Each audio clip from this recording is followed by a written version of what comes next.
近年政府一直推動本地漁業現代化，原本5億嘅漁業持續發展基金，到今年增加到10億。而機場管理局原來亦都成立咗一個漁業提升基金，俾業內人士申請。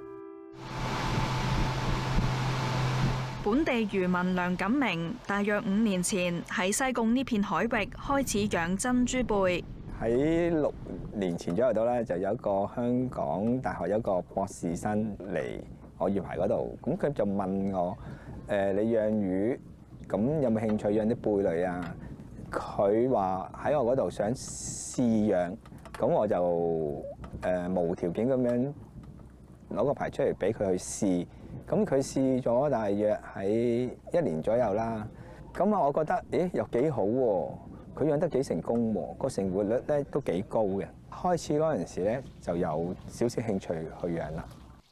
之後佢借助漁業提升基金開始養珍珠貝嘅業務，養下養下佢發現養豬比養魚更加容易，效益亦都更加高。一隻珍珠貝除咗可以養成珍珠，貝嘅肉可以製成醬料，殼就可以磨粉做美容產品。可以想像成隻貝嘅效益都可以用盡。養珍珠個投資大唔大？你可以講大又得，咁你視乎養多與少嘅問題咯。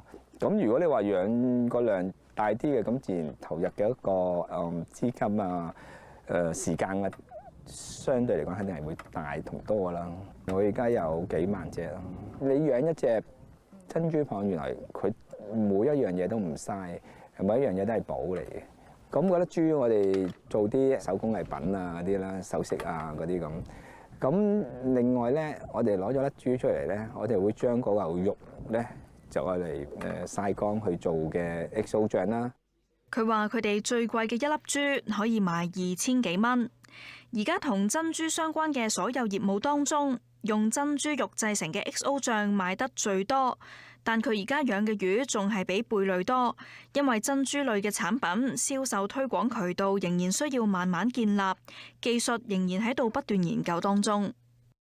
咁你如果你可以做到一個技術，咁有咁信心嘅，你又可以做到啲產品，我哋點樣用嘅，咁佢就會比較去大膽啲，知道嗰個養出嚟嘅產品係點樣去銷售啊，或者銷售喺邊地方、咩地方、邊個地方。